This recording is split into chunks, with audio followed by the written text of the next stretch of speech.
Nyakorom gajwango seromo kanyo sa 7 mar odiochieng' maber chieng' tarik 26 dwe mar auchiel higa mar 2023 en geno mara ni dhi nyime gi odiochiengi e yo makare. Kokamano machiegni e weche magwa manyien mag Migago. Kamokwongo to ed thor weche. Jatend piny William Ruto oketo koke e paro mar chik mar omenda mar higa mar 2023.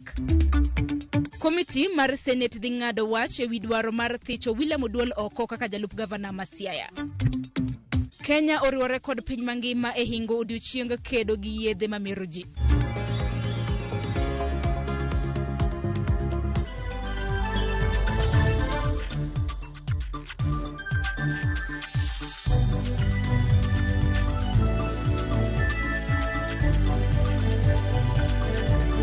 Nyakorom gajwan kamora mora mintiere bed kodwa nyake giko mar chenro makamaka paro ni nyaloronwa ote kokalo e lai magwa magote machuoka rede ka uchiel nono. Mbui bende nyalo yudo wa mano mbui mar Facebook kajakla kod YouTube iyudo wa at Ramogi TV. Kokamani tudri koda nyinga Sharon Ongao.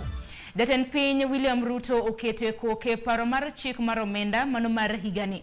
Okang' makoro keto paro no chik matiyo e pachoka. Jod bura mamalo no podho paro mar chik mar omenda juma mokalo. Bang' twak malach manonywako jopiny, riwruoge makedo ne oganda koda riwruoge mochung' ni kembe mapacho kaendi e kinde mamoko.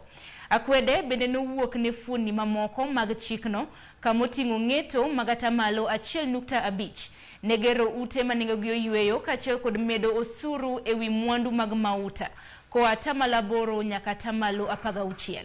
Chikno koro chako tiyo kata obedo ni kweth mar Azimio to chano dhi e doho mano mar kwede.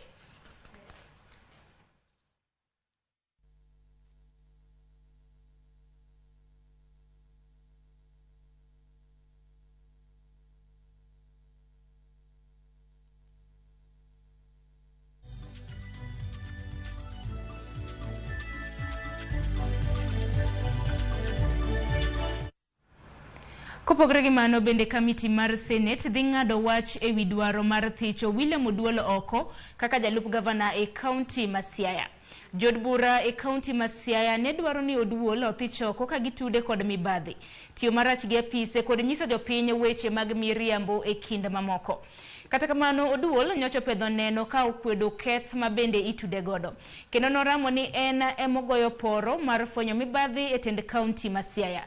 Walter Nyambaga rito ng'eto mar jod bura mago mag Senate odiochieng' ma kawuono ka koro olidhonwa kama bura no nyalo bedo ne ochomo.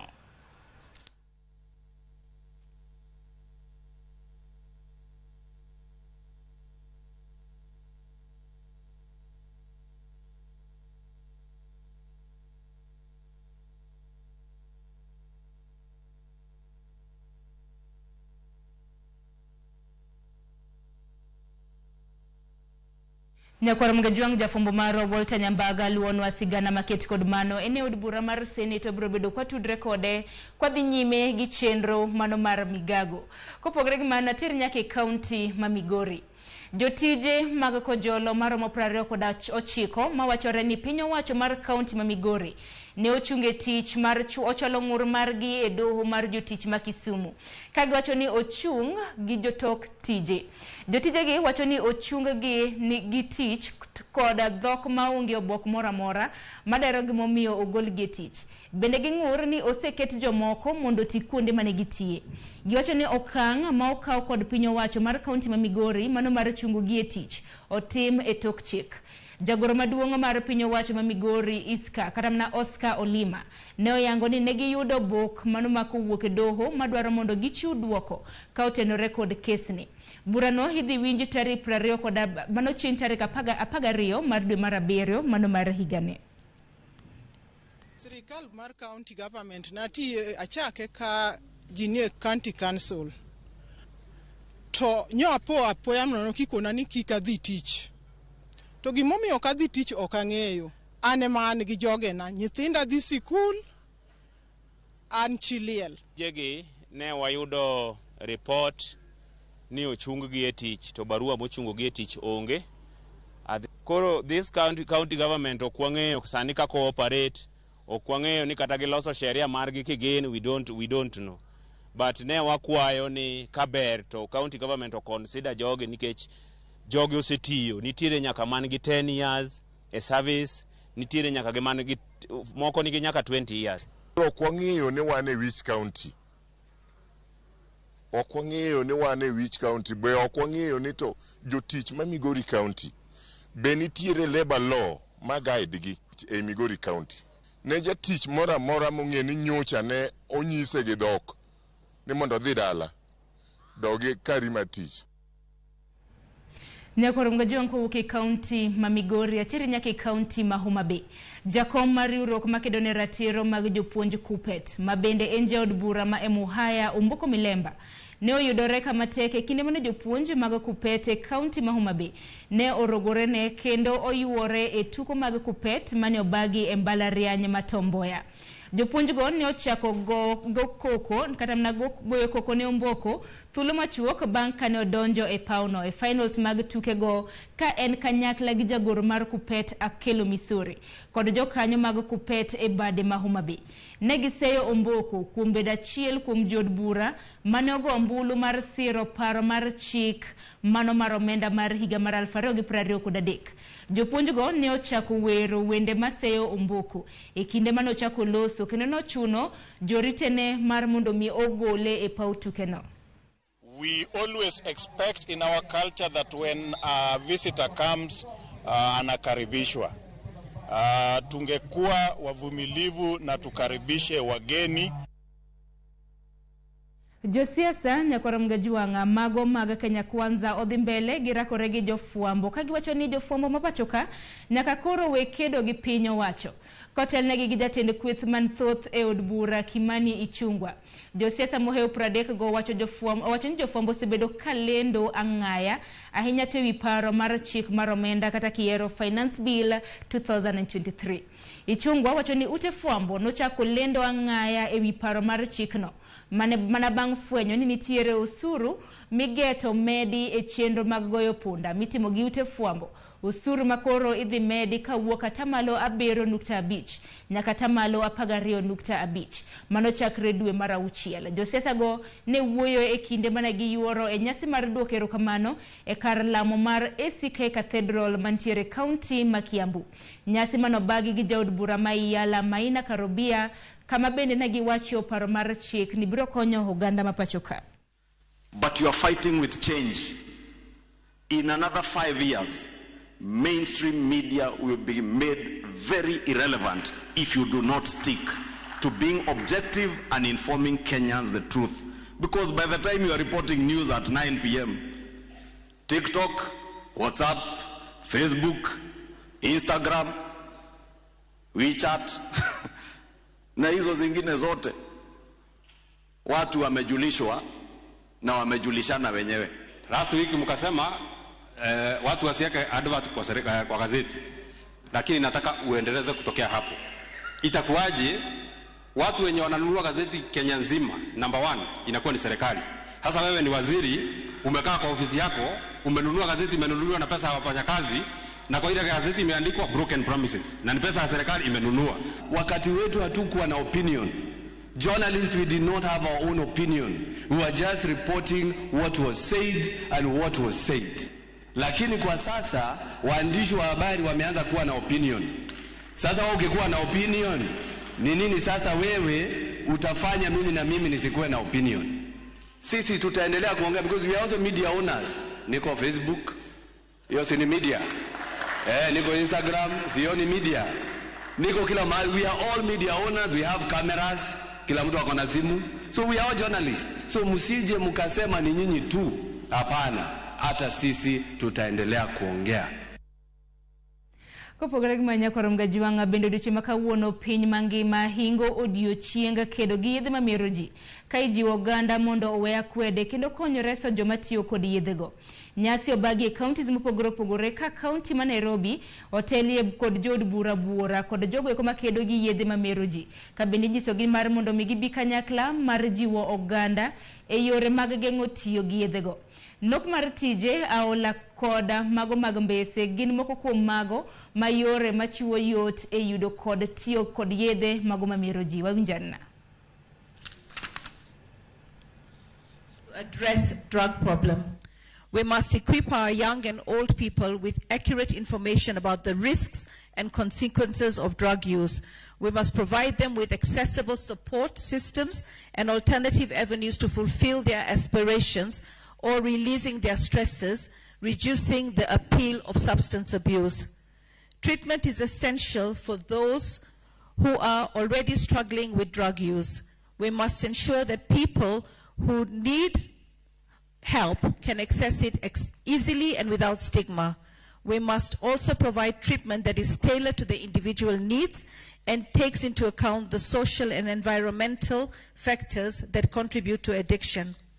Lastly, harm reduction is a critical component of any comprehensive drug policy. It is about reducing the risks associated with drug use, while not promoting or condoning it. Harm reduction strategies include needle exchange programs, naloxone distribution, and safe injection sites. Kopogore gi mano kaluwore gi lokruoge e lai koda gucho omenda mago mag tiegruok ma pacho ka. Koro ntiere kata ntiere thoth wach kono mana mar yudo sir koya gucho omenda mano mar HELB ni jopuonjore mantiere kuonde tiegruok mago mag ji giwegi. Jatend kar tiegruok mano mar Commonwealth College Olivia Koth kwayo piny owacho mondo chak chwalo kony mag HELB ne jopuonjore duto mok gidewo ni gin kuonde tiegruok mago mag piny owacho kata mago mag ji giwegi. Government of Kenya onego o reconsider such a policy ni jok modhi private ok mi assistance to jok modhi public emi mi assistance. Kech sani ka wang'iyo adier public osepongi nyithindo modhi kacha kuri mi course mora mora nikech kuma ne gidwaro shoti mango opong. Koro chune ne nyaka otimang o result to private. Ko dhi private ipenje fees. Gidwa rito for the next time scholarship is being offered. Nyithindo gi wanyalo lose gi nikech moko nyiri ka gisebedo married to their dreams are shattered. Koro wayudo ni sirkal en inconsiderate mondo mi giket such a policy ni kidhi private to in kendi ok inyal yudo any assistance nyaka bed nikech wante wachulo tax. King'iyo the private sector chulo a lot of tax in Kenya. Koro omiyo kik wang'e nyathi ni private kata public, nyathi en Kenyan. Nyakoro mgajwanga dakika na 14 tok saa 7 mar odiochieng'. Pod waluonu mathoth mane weche magwa manyien mago mag Migago. Mana ka nyisi ni nyalo tudri kodwa kokale lai magwa mago ote machuok. Inyiso ni neno wakintiere gweng' mane lai magwa mago ote machuok 23600 mbui mar Facebook Citizen Digital bende yudo wa achiel kachiel. Itudri koda mbui maga iyuda @Sharon Ong'ao. Koka manu wakaw yo mokwongo abiro gi mathoth bang' yo machuok. Kik dhi mabora.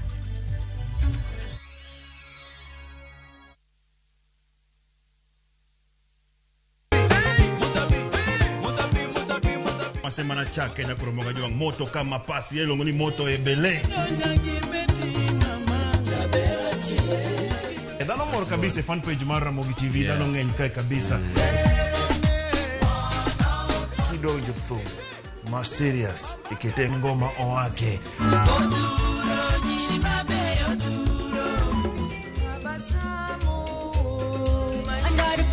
Under the pressure, yeah, Kete manaka kod Papa Vic ngoma wake wuok tich nyaka tich abich saa 10 odhiambo nyaka saa 12.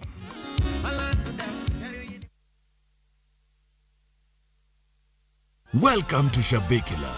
Play Shabiki Virtuals on Shabiki.com for a chance to win huge cash prizes from low stakes. Jisetie stake na how much you want to win. Kuna penalty shootouts, defender, and so many virtuals only on Shabiki.com.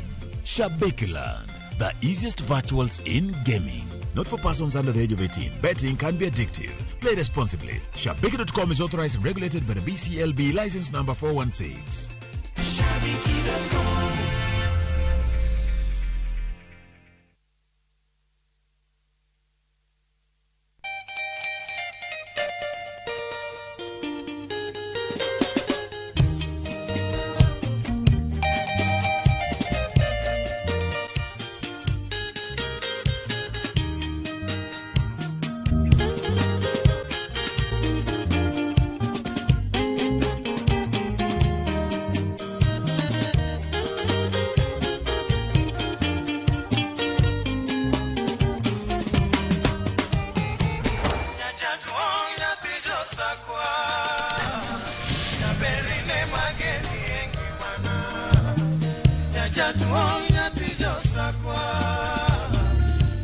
Radio Ramogi, Cartoon Jaluo. Radio Ramogi.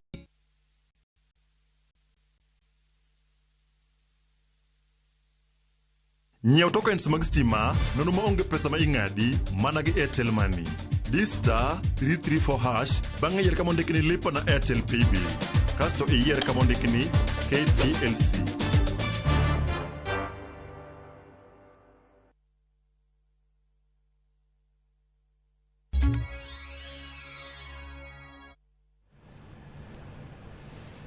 Nyakorom gajwang machiegni kende okang' mar ariyo wadhi nyime gi weche magwa manyiena mago mag Migago.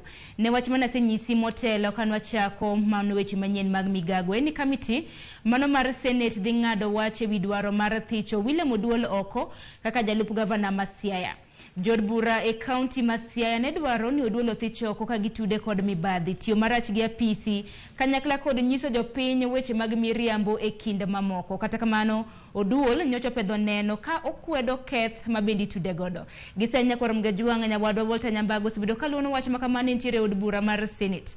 Abro bedo ka tudre kode kokalo e yor ong'we yamo. Nyambaga kinyalo mona winja bura mar Oduol bende gisani osechopo kanye nyaka gisani. Sharon, negi nowacho ga ni buro dhi bondo kendo ni osegike keke en odiochieng' maken ma jalup gavana ma Siaya William Oduol biro ng'eyo ka en apisi kata keto ber okeche oko. Ma kaluwore gi kit lipot mibiro chwal ne Senate odiochieng' ma kawuono kowuok kuom kamiti mar 11 otelne koda seneta ma Elgeyo Marakwet William Kipsang. Lipot ma kamano endo biro pedhi nyim Senate. Lipot no nyalo bedo kod weche ariyo madongo. Nyalo biro lero ni adieri makar kendo en neno manochwal koda MCS ma Siaya County noromo mokalo mar thicho Oduol oko. Kamano bende ginyalo lero ni tok bokogno moko kuom neno kaachiel kod dundo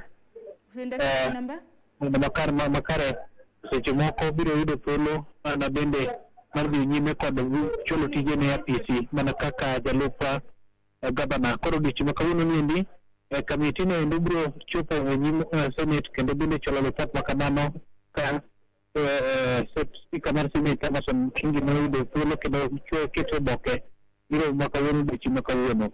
Oduol inyalo mar biro dagoge kod Senate kopo nono ni kapudno endo chiwo lipot madwani mondo en bende winj pache e nyim Senate kata kopo ni kapudno endo bende biro kalo ni neno mano chiwo nyong'o kapudno endo mokalo kendo bende chuth ber gi ng'ado ni obiro pichi biro ni koro chung' ni senators duto 4 gi wiye ma bende tiere od bura ka koro gombolo to winjo korka Oduol en owuon. Koro pod mana wantiere ka mar winjo ni to biro chalo nade makora ni nyaka seche bende koro en kod liet mokalo kaluwore kit kaka koro wachno biro chako gong'wecho odiochieng' ma kawuono kochopo seche mag 8:30.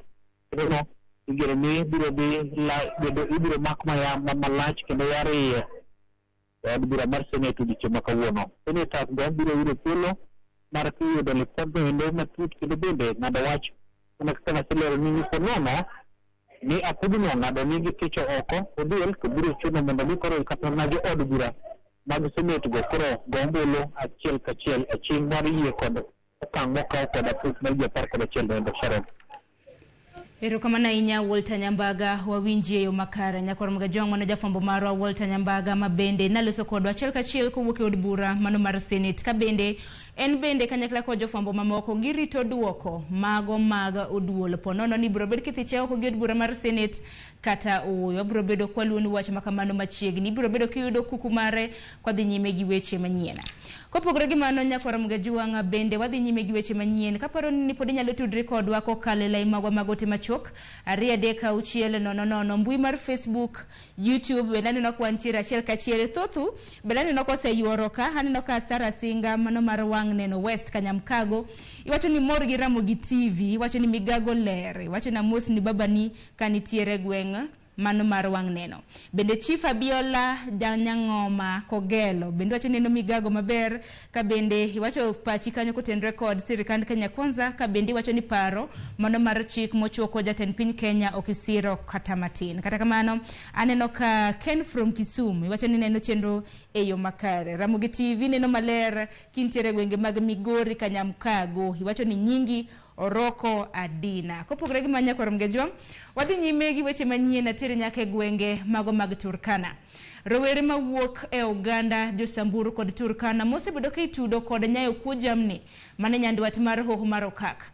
Ochako chenro mar yudo tiegruok mag tije lwedo kaka okang' mar ketogi modich kendo thegogi kod timbe mag mahundu. Rowerego ma bende ong'ere kaka Moran sani oket kanyakla kaka yor jiwo winjruok makare e kindgi kod oganda mago mag Turkana kod Samburu ma bende osebedo kodgi kod sigu e kind thuolo malach. George Bati miyo ler. Mar kuo jamni owuok e gwenge ma Baragoi. Gima bire pach jopiny en kweth mar rowere ma iluongo ni Moran ma itudo kod kuo jamni. Chich ma osekelo gwandruok e kind oganda Jo-Samburu kod Turkana. Kaka yor manyo kenge mag tieko sigu ma osebedo e kindgi, rowere mawuok e dhoudigo ochako chenro mar yudo tiegruok mag tije lwedo mariwogi kanyakla, kendo ka onge ng'at manyalo ng'eyo ni giwuok e dhoudi mopogore. Sisi ni wawizi. Hakuna mtu ile amekuja hapa si wawizi. Lakini Fenya Nauri amefanya kitu mzuri sana. Ametuunganisha sisi kwa hapa, tukukua wachungaji. Sisi ni wachungaji. Na tukutana huko mbali kama huko kwa mali tunapigana. Na yule ameleta sisi kikuja hapa imepea sisi hii kitu nginyira kutengeneza nginyira. Sasa imekutanisha sisi na Turkana. Sasa sisi nimejua kufanya kazi ya hii kitu. Hii vita naisha kwa hapo. Kwa sababu hii kitu najua kufanya hii vita hakuna mtu anaenda kutafuta mali ya mwingine. Sasa nimefurahi sana kwa sababu nimekutana na Samburu na jawana kitambo. Sasa nimekutana saa hii, nimeshikana na mkono. Sasa nimefurahi kabisa kwa sababu kila siku nakimbia kwa msituni kwa sababu nasikia njaa. Kwa sababu kukaa nyumbani hakuna chakula kupata kwa nyumbani. Kukusi Len Kutet ma en achiel kuom rowere mawuok e dhod Jo-Samburu madhi nyime yudo tiegruok e wi tije mag lwedo. Koni kopogore kod lony mag tije lwedo ma oyudo kendo mogeno ni biro loko ngimane, bende oloso osiep gi jowetegi mawuok e dhod Jo-Turkana. Nimepata marafiki, nimepata mandugu. Sasa imekaa na nakula pamoja. Hii kitu imekuwa sawa sawa. Na yule amefanyiwa sisi kazi mzuri. Kopako okang' mar chiwo tiegruok ne rowerego, jalup ruoth ma Losurukoi Samuel Ekwar oyango ni chenrono en mano madhi thego rowerego kod paro mag timbe maundu. Kwa sasa vijana Turkana na Samburu wameweza kuja pamoja na wamepata mafunzo ya kutengeneza viatu wakitumia hizi tairi ya gari. Kwa hivyo ni kazi mzuri ambayo vijana wakishika na warudi naye pale Manyata watasaidika pakubwa sana. Jokanyo matayo chenro mar tiego tieng' mag Morango onyiso geno ni ka okalo e chenrono, kuo mag jamni biro dok piny nyandwat mar hoho mar okak. We want to build capacities of the youth and especially the Morans to be able to explore other options of livelihood. We understand that the Morans are the main drivers of conflict and insecurity, especially in the north. Issues related with cattle rustling. Katika eneo hili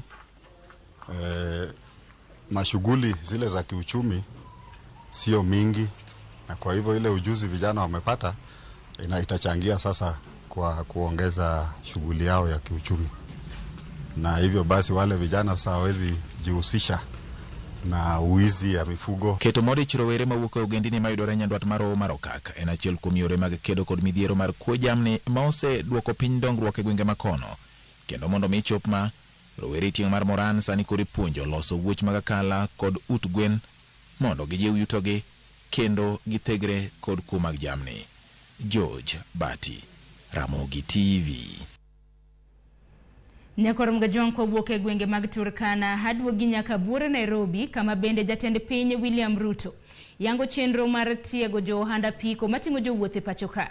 Chenro ma bende igeno ni biro ikelo yuto ne jo bodaboda kendo jiwo okumba mano mar thieth e kindegi gisani mane nyasi ma bende dhi tere achiel kachiel, kama bende gisani jatend migawo mochung' ne weche mago mag thieth Susan Nakumicha ema loso gisani. Wawinjanena. subject that is of my passion, healthcare. Your Excellency, our institution, National Hospital Insurance Fund, to a large extent has done very well in ensuring the cover for the formal sector is in place. However, Your Excellency, this fund has had a challenge with the informal sector. Challenge of identifying them, challenge of knowing what is their source of income or how much it is so that we onboard them. That has been a great challenge for us. But I'm happy that through all government approach to services, we've worked together with the Ministry of Transport, and they have identified this critical group of border borders that we are today giving them a cover for the year. Your Excellency, in many cases, many people who have received a cover of NHIF, especially the men, I'm sorry to say, perceive it to be a personal cover. But I want to encourage the border borders that this is not personal. Ensure your dependents are listed so that not just you get care, but your family members get care as well. Hii cover ambayo unapata leo, kama wewe ni mwanamume uko na familia, uko na mke na watoto, mke akitaka kujifungua, hii cover itamsaidia. Watoto wakigonjeka, hii cover itawasaidia. So it is not a personal property peke yako. Tafadhali hakikisha dependents wako wote umeweka kwa hii cover. Your Excellency, the other beauty of this cover, that besides the normal outpatient and inpatient, it has three things that for me are critical. One is health promotion. That these border borders will be given knowledge and guided on how to live positively on matters nutrition and matters safety to do with health. The other thing in this cover, Your Excellency, that is very important is mental health and behavioral change. And lastly, Your Excellency, this cover covers them for emergency evacuation, which is very important. Your Excellency, actually, it bothers me that in most of our facilities, especially the referral hospitals, you go to Kenyatta here, you go to Moi, level 5 and level hospitals, you'll find a dedicated hospital for border riders. We are working together under your instructions as you have directed, Your Excellency, that we promote health and we also prevent diseases. So I'm happy that the team that sits before you, a good number has gone through training for first aid by St. John Ambulance, but we are going to work together with them so that we identify more that can be trained. And as you have guided moving forward, Your Excellency, we are going to ensure that we use a criteria to identify all border borders so that we onboard them on NHIF. On those very few remarks, thank you. I'd like to invite back my brother to continue with the program. Asanteni sana. Mheshimiwa Rais, yangu itakuwa machache sana. Kwanza, kama Wizara ya Uchukuzi na Barabara, tunaamini ya kwamba usalama barabarani na safety ya watu wetu ni kitu ya maana zaidi. Mara nyingi taifa letu limechukulia sana kwa msaha mambo ya ajali barabarani. Na unajua Mheshimiwa Rais, pengine kama vile wewe mwenyewe uko na statistics tayari, tunapoteza watu wengi zaidi kwa mambo ya barabara kuliko wale ambao magonjwa tofauti inawa. Na kwa hivyo mambo ya safety ni kitu ya muhimu zaidi. Na ni tukisema kwamba ni safety, kwanza tunajua, and I know you have the statistics. Nyakor mgajuang manene chenro mabende waluoni achiel kachiel biro bedo kwa kiloni kukumare kwa dhi nyime gi weche manyien. Kopogore gi mano, atiri nyake gwenge mag Kwale. Mbalariany matum bade ma Kwale jiwo chenro mag pidho yiende. Tend tum ne obago chenro mar pidho yiende 700 e alwora mar mbalarianyno. Chenro mane ota kod moko kuom tudruok mawuok e kaunti mano ma Kwale. Riwruok mar Red Cross Diani Walkers kachiel kod kambi mong'ere kaka Base Titanium. Ten mbalarianyno medo jiwo oganda kod riwruoge mamoko mondo okonye e pidho yiende mathoth e puodho mano mar sikundno machal ni dirom heka 50. Maina chiel kuom yore mar medo kwani yiende mapachoka. Kapiny owacho geto pidho yiende madiroma bilion 15 kapok ochopo giko mar higa mano mar 2023. Zaidi ya miti 700 kwa ile hali ya improve the environment ili tushirikiane pia na mashule zetu za hapa wilaya ya Kwale. So we look forward for another event where we are trying to call upon the county government to come and assist us for more planting. We have almost 50 acres so far in this campus. We can do more planting and improve our environmental. You can see for yourself the place looks green. And I'm very happy at least nimepanda a tree. I've never planted one. So tumepanda according to our age. Like mtu anaweza panda like 2 to stand for the second floor. Mwingine anapanda 3, third floor hivyo but mimi nimepanda 4. Fourth floor. Coming here to plant trees, actually planting trees was one of things that I've always wanted to do. Leo vile nimeachieve, I'm really happy. We are trying to make it a positive initiative that anybody in this world, wherever he is, around your homes, please, I will ask you on behalf of other environmentalists around the world, let us make sure we plant trees to safeguard the interests of our ecosystem. Kuke gwenge mag Kwale hatiri nyake county Masiaya. Sirikand county Masiaya uchako chenro mar kuoyo pii e puothe e aluora mano malo Nzoia mabende oyange ni geno ni biro chopo kare mano dwe mar 9 mar higani. Chenro no geto bero pur e county Masiaya ka bende jiwo oganda mondo odonje pur kod ohala kaka yor yuto. Bende Siaya ka nyaka wadwar kaka wanyalo do mwandu to mwandu e manifesto marwa wacho ni nyalo mana wuok e wach mar pur. Wach mar pur. Pur nyalo nyuolo factory mang'eny. Kirango e Tingare kiaka aora nam Nzoia no kinenena nyaka Mwalo nyaka Budalangi nyaka Usonga. Nyalo pidho mchele molo kata man kamiluongo ne Mwea. Kamiluongo ne Mwea. Koro wadwaro gi irrigation madhi nyime e lower Nzoia mondo wabed gi factoche maka ng'ato ni ipidho njugu to njugu no idhi chiele piny moro nono. Ipidho pamba, nto pamba ne itere piny moro nono. Mchele mipidho Usonga nitero mna Uganda rego. Koro wang'ni wadwaro ni ka wapuro adier wapuro yo makare. To factoche mag gik mwapuro obedi Siaya ka.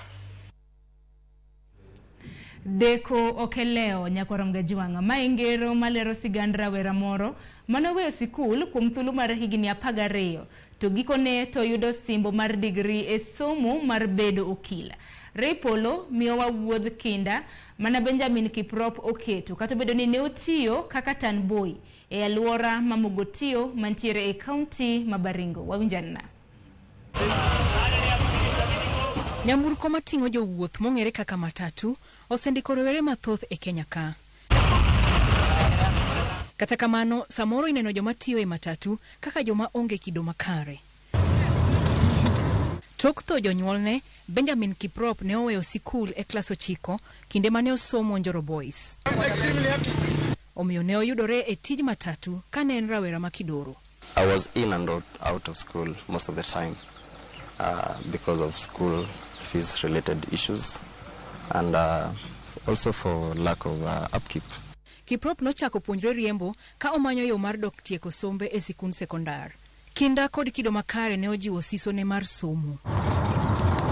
Akwede ne omaye thuolo e sikul moro Baringo. He told me point blank that I will not offer you an opportunity at this school. Reason being that people who have worked at the stage, most of them are drug abusers, most of them use vulgar languages, most of them will come and incite students and maybe even ban the school. Bang'e ne oyudo kony kendo nodok somo e sikund sekondar ma Kabimoi. Tukashirikiana kama madereva na makondakta, tukatoa kenye tulikuwa naye kidogo kijana akaanza masomo. Kaka ne omedo sombe e mbalariany ma Kabarak e kaka ne ojiwore e tije mar riembo. After my graduation, after my LLB, I had to work as a driver. Mogotio, Nakuru, Eldamaravin, Nakuru. I used to drive Kabarnet, Nakuru. Those were the routes that I used to ply. Nok mar omenda to ne jaduoke e ndara kinde ka kinde. Unaona ule mtoto anapenda sana kujitegemea, angependa kujitegemea. That is Kiprop. So angeweka bag, anarudi tena stage wakati yako na nafasi. Kiprop has never had time ati atakaa chini hapa kupiga story na mtu. Giko ne oyudo tiegruok e mbalariany kendo ne omedo sombe ka tiegruok mar okinde kane oyudo sir koa e aguch tiegruok mar HELB. It took me 10 years since I joined my LLB until I graduated this year as an advocate of the High Court of Kenya. Kinde mathoth oganda janeno tanboi mag matatu kaka joma obalo kod kido makare. Kiprop nigi ler. The stage has bright people. The stage has disciplined people. I wish people can just change their perception of viewing the stage. Kata jawadgi mayande otiyogo siro wachno. Ni kijana mwenye bidii, ni kijana mwaminifu kwa kazi zake na amekuwa role model wetu sasa kwa sasa. Bado tunaweza endelea na kupaa juu zaidi. Na bado kuna madereva wengine tunaweza pata hata rais hapa. Ne giriwore kode e nyasi makende mar sidhe kondo kaka okil bang' tieko sombe. Nyasi mane oywayo nyaka tend riwruok mar okinde. I'm really happy because I've seen the fruits of perseverance. I've seen the fruits of being resilient in this life. Niko na furaha isiyekuwa na kifani kwa sababu ya dereva mwenzetu Benjamin Kiprop Chebon. Kiprop jiwo rowere mondo kik chunygi tho e kinde ma apaka mag ngima gogi. You should just be flexible. Every time you find yourself with lemon, just make lemonade. I want to tell them if Kiprop did not give up, nobody should give up. Kata obedo ni Kiprop nochako manyo yor dongruok ka oriembo nyamburko kuom higni 12, sani ochako wuoth manyien ka oriembo ngimane owuon kochomo doho. Lek mare en neno ni oganda oyudo ratichgi. Ray Polo, Ramogi TV. Nyakor mgajuang adiera deko oken leo pochgi pak ne Benjamin Kiprop kuom bedo jakinda e kinde thuolo gote. Kok manya kor mgajuang kapoko ka yo matina neno moko kuom bende ni kendi Eriko Demo kiwuok e gwenge mag chunge Kanyamkago iwacho ni Kenya ni odhieri nono sirikal dondore nyaka gi jofwambo. Washington nyakwara ngege iwacho ni iyie gi tiego jo apiko mane chenro mabende senyisi motelo mabende dhi nyime e county ma Nairobi. Bende neno kaendi janeno machielo cheneno akintiere gwenge mag Sondu iwacho ni gima lich na ni ker mar piny oketo koke e chik mano mar finance bill. Bende okelo aguga iwacho ni mar sigama iwinjo wa e yo makare. Koko mano we oko yo matin aduogi mathoth e okang' mar ariyo.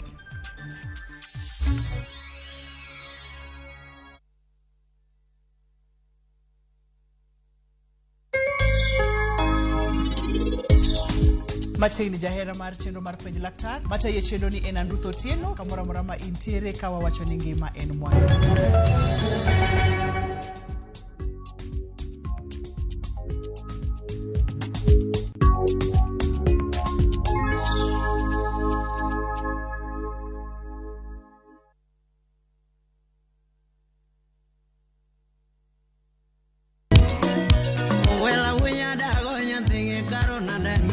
Chenro makelo ni gigo mamit.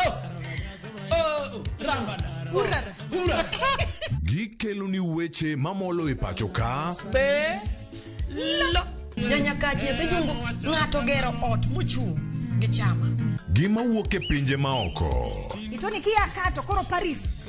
Gitwak mamulo rowere gi oganda duto. Mana kuom nyithindo ma neno wasani. Winjane janyuol. Janyuol ngima maber ahinya. Timne ng'ato gima imbe kotini to ni winje maber. Yudo danje maliet. Inyalo kwayo thum kidwaro ma kaka talanta brogoni studio kaendi. Mane mbak ndalo chakre wuok tich nyaka tich abich saa 8 odiochieng'. Ibonuo chakre saa 7 otieno mane Ramogi TV. Moluor gavana Kisumu County, Profesa Nyang'nyong'o ni kod mor mar lando ne weg mwandu ni oruch oko gi tamalo 100 chudo mag gope gi nyinyo te ewi lope mayudre e county no. Kaw thuolo mar ng'uono mochiwni mondo itiek gopeni, ma kaw kamano tibo chulo gopeni go duto kendo nyalo kawni ondamo mar chik. Chop mana kod receipt mari mar deposit ir sub county revenue office mondo timni update mar data. Kaw thuolo mar ng'uono ni mondo geng' kuma nyalo betie. Royal Mabati Limited waseyepo Kisumu City. Wan kod mabati marang'iny mare ni malo, otegno, nengone yot kendo gore piny. Yud ber mag offers ma wan godo mag gauge 30 kido mar profile gi siling 388 kuom mita, Roman tile gi siling 621 kuom mita, stone coated tiles madhi gi siling 725 kende kuom pis achiel, kanyakla gi nengo mogore piny mar chumbe witado kido mag light gauge steel trusses. Funde duto nyalo limo bedewa Mamanjit House mayudore Accra Street, apaya mapol Mboya. Gochie 072 638 mondo kelni nono maonge chudo kuom seche 72.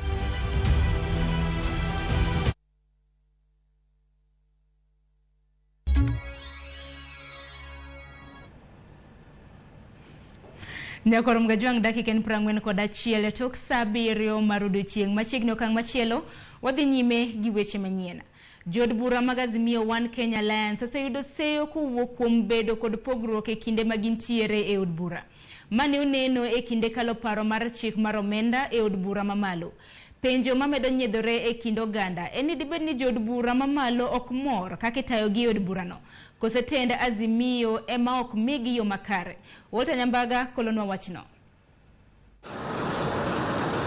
Kaka yor keto od bura mar 13 bedo kod mijing'o mare. Order, honorable members. E kinde kweth masiro chenro mag piny owacho to kod mago makwedo ahinya to od bura. Riwruok mar Azimio la Umoja One Kenya Alliance ne owalo tende od bura mamalo kod mano mar Senate. Gino mane ochiwo thuolo ne ja od bura ma Ugenya Opiyo Wandayi mar ODM kaka jatend kweth manok e od bura. Ja od bura Masuna East Junet Muhammad mar ODM kaka jaleg wi kweth manok e od bura. Karobat Mbui mar Wiper Party kaka jalup Wandayi, to ja od bura Mogwel Sabina Chege mar Jubilee ne omi lemo mar bedo jalup Junet. Lemo magikone to ne omi ja od bura ma Embakasi West Mark Mwenje mar Jubilee, kata obedo ni Speaker Moses Wetangula to pod odiro lokruok makamane bwo lalo.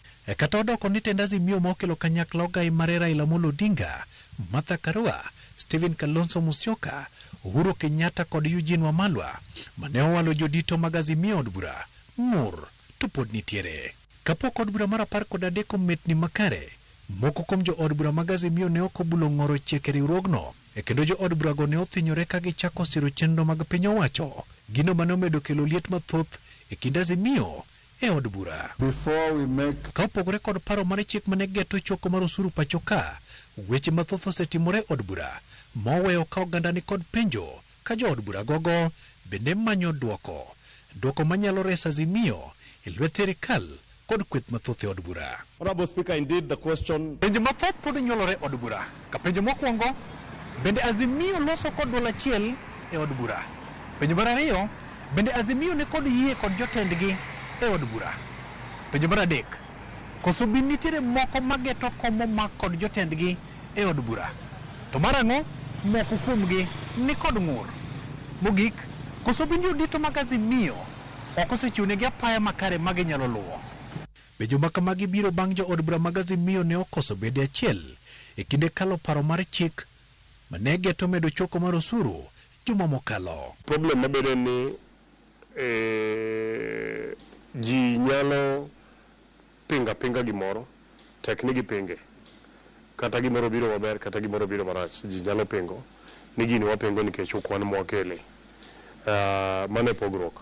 Koro gima timore kamano ng'eni mono jotelo bedo together mondo wach ni to wadhi ringo nang'o. Wamanyo dwoko kuom jolony mag siasa kendo okil Willis Otieno chuto warieko motenore kod kaka itayo Azimio e od bura mamalo. Midhiero maduong' to kapar ni en tend Azimio mane e od bura nikech gitemo Wandayi gini temo kar nyalgi to lakini kirango mos tineno ni wabunge moko luwo gimiluongo ni selfish interest, mana gima konye en owuon. Koro Azimio nigi challenge maduong' kabisa nikech iyudo ka jolwenjgi e od bura okuo gi dhok achiel, to sama ineno ka jolweny kila ng'ato wacho dhok mopogore, nyiso ni jolweny go ok nyal dhi e lweny morieyo, nikech kila ng'ato biro bedo ni chiwo kore kaka dwaro ni obedi. Jod bura manie Azimio osebedo ka ng'uro ni ok giyudo wach malong'o e sama gedo ni mondo gibedie pare achiel e od bura. I was one of the people who really complained about the leadership of the house, but sometimes they lack some communication. Communication ne pok obiro through in a formal structured way kako osebedo ka watimo e bunge mokalo. Mane wacho ni kamae kako wawinjore, kamae kaka idhi. Wapenjo gimomiyo jo od bura moko siwuok Azimio, gino manyiso ng'oyo mar kweth Azimio. Kane pok otim yiero magi ne joma ne kichiewo kata ka jakom tiyudo ka gokinyi giladre gidwani mondo gine kata mana wang' jakomno kapok gidhigo campaign. To koro kane gino ok otimore kamano, to jogi apani gin be chunygi koro gin joma chunygi yot, ne giluwo margi ma chunygi koro gin joma chunygi yot, ne giluwo margi ma kendi. Ok ginyal ni kata neno ni gibet ni koro ginoko ok gin e sirikal. Gin jok miluongo ni gitimo siasa mana mar ni siasa na en mana mar sirikal. Ok ging'e gimiluongo ni opposition politics, kendo mano tek negi kabisa. To mano ok onyiso ni koro ni kata Azimio kata ODM kata Safina kata NARC Kenya kata Wiper ni koro tho. Wachore ni moko kuomgi ok mor kotelo mantiere gi sani od bura. We are happy because now we have found the whip and the deputy, the whip and the deputy. So we are believing that going forward as Azimio leadership, they are going to coordinate so that they can whip members and tell them this is our position. Kani rango ndalo mane jigo campaign, Junet ne mane chalo commander mar troops mag Azimio, ene mane na ochung' negi. Kane gima ne ji odhi dwaro chako yudi, gini nyako mi ji duoko ni to gima ni wacho ni imeenda ni to erego to gi nyaka sani gini Junet pok omiyo jopiny duoko malong'o. Jod burago ne oyiero mar wuok oko kaka yor ng'anyo, to moko nochano keko e od bura kendo rocho chenro mag twak. Majority of the members, we still have the numbers, and it doesn't matter even if they can defeat us on how many times, but we can also shout there, make the Kenyans know this is our position. Tij bunge maduong' mokwongo en dhigo kura kiwacho ni jo piny duond od bura mar atelo negi owacho kamae wachni. Leader ka leader ntiere gi right mar wacho pache e ot kama entiere cha. Pachino nyalo pogore gi jok moko, lakini ng'ato ka ng'ato ntiere gi demokrasia mare mar wacho mare.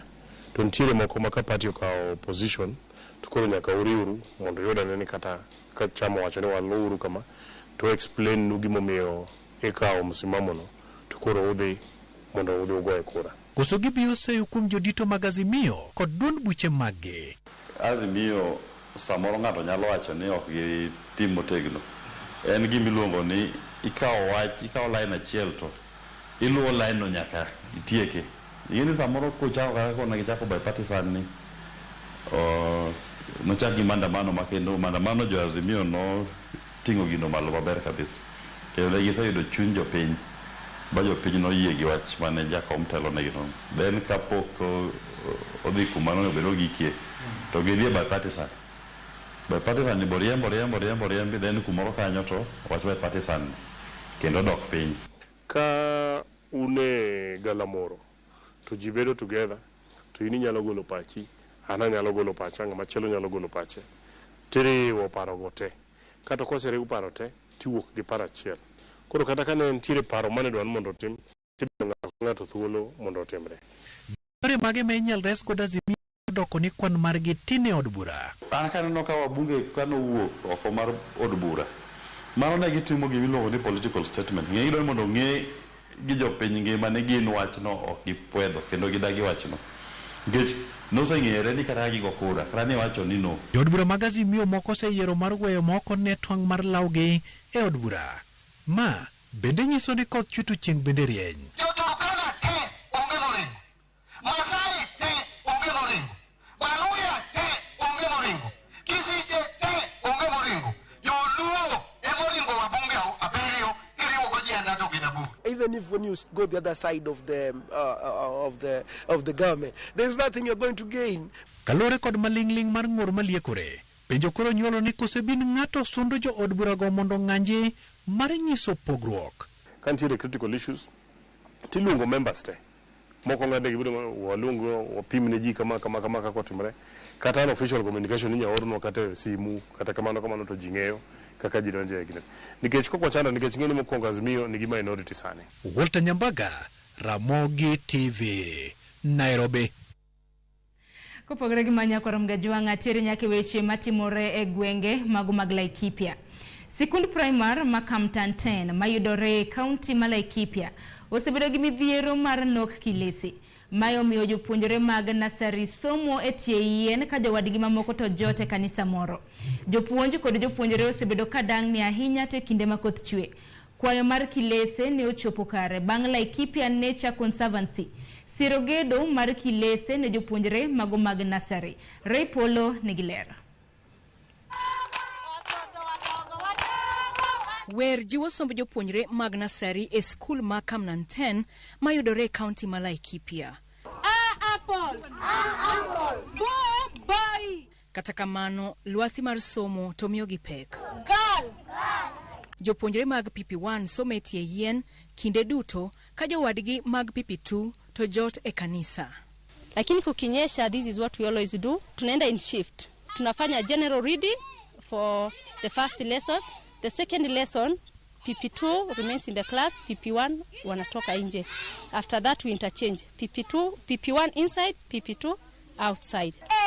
Koyo kod koth jadaro jopuonjre kendo mono moko chope sikul. Hata chakula tukipata tunapikanga tu chini ya miti bado, na ikinyesha inaletanga shida juu hatuwezi pika, na pia hata watoto tuna experience shida mingi ikinyesha hawatakuja shule. Jopuonj ariyo mag jonasari ma Kamnan 10 ochiwore mar puonjo kendo rito jopuonjre matindo. Nok mar gige somo ema thiro kindagi. We don't have guidance. We don't have these books. Like the designs, the textbooks, we don't have. What we do, we went to a next step of borrowing from other schools. But still they are not enough. Pia hata learning materials zetu haikuangi mali pazuri. Iwapo tukisaidika nayo hatuwezi kuwa tunaanga mali pazuri pa kuweka, tunasumbuliwa pia na uwizi. Hapa siwezi weka charts. You know, modeling is always done kwa meza, but now hapa nikiwawekea hapa modeling clay itaguza uchafu, imeharibika. Ting tulo jopuonjgi kaluwore ni pok giyudo osara. Tuliajiriwa last year mwezi wa 7 na tuko na mwaka mmoja sasa hivi bila kulipwa hata shilingi. Tumekuwa tukiambiwa tu mfumilie mpaka budget isomwe. We teachers of Kamnante tuko njaa na tunataka watushughulikie. Jopuonj wilore e puonjo koda tedo ne jopuonjre kata obedo ni midhiero mathoth oluoro lwasi margi mar tich. Tunafanya Monday mwalimu wa PP1 anapika, atakuwa anapika na anaangalia darasa lake. On Tuesday mwalimu wa PP2 will be cooking. At the same time she is responsible of the class. Tuko na chakula, yes, but we don't have water. Tunapikia huko kwa miti. Kukinyesha before chakula ive, we postpone everything. Lokruok mar kor lwasi bende tungo chenro mag somo. E kinde oro jopuonjre dar kod jonyuolgi ka gimanyo pi kod pith ne jamni, ka kinde koth to koyo miyo jopuonjre moko bare sikul. Watoto wanahama, nakuta shule tena imerudi, population ya shule inarudi mpaka hata 20, na tulikuwa tumekuwa na more than 100. Kama saa hii wakati imenyesha sasa hata watu wamerudi kwao, hata shule inasafungwa sometimes. Kufunza chini ya mti, it's very painful. Kwa nini? One, mimi nitafunza hapa kama vile nafunza sounds, hapa ni highway. Utakuta kuna gari imepita.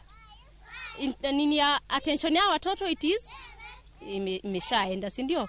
Wanaweza ona mbuzi inapita hapa, wataambiana na ndio hiyo mbuzi, kila kitu kimesaulika. Monj makinde ka kinde motenore kod kuodhok bende jahimo somo. These learners wakiwa huko nyumbani, they are idle, and these buddies they are ready to train them because hakuna mtu anawafunza. Lakini hawa watoto wakikuja hapa shuleni, at least they spend most of their time in school. Those buddies will not get what? Will not get them. Jopuonjre kod jopuonj e gweng' malera geno fuong'ruok kony ochopo. Kar rito le kod alwora mag bunge ma Laikipia Nature Conservancy kagitiyo kod Tent County ma Laikipia oyango gedo mar kilese ne jopuonjre go. We have an education center on LNC which we really want to bring children to so they can start to interact with nature and the biodiversity and the wildlife and really start to learn how important it is for the future of Kenya to make sure that we protect the nature and the biodiversity. Tunazunguka tukitembelea mashule ambayo yako katika sehemu za wafugaji tukijaribu kuwahimiza kwamba ni vizuri wakumbatie elimu, maana elimu ndio itaweza kuwakomboa katika maisha siku za baadaye. Jopuonj medo kwayo kony magige somo mar chopo kare lek nyithindo magipuonjo. Ray Polo, Ramogi TV.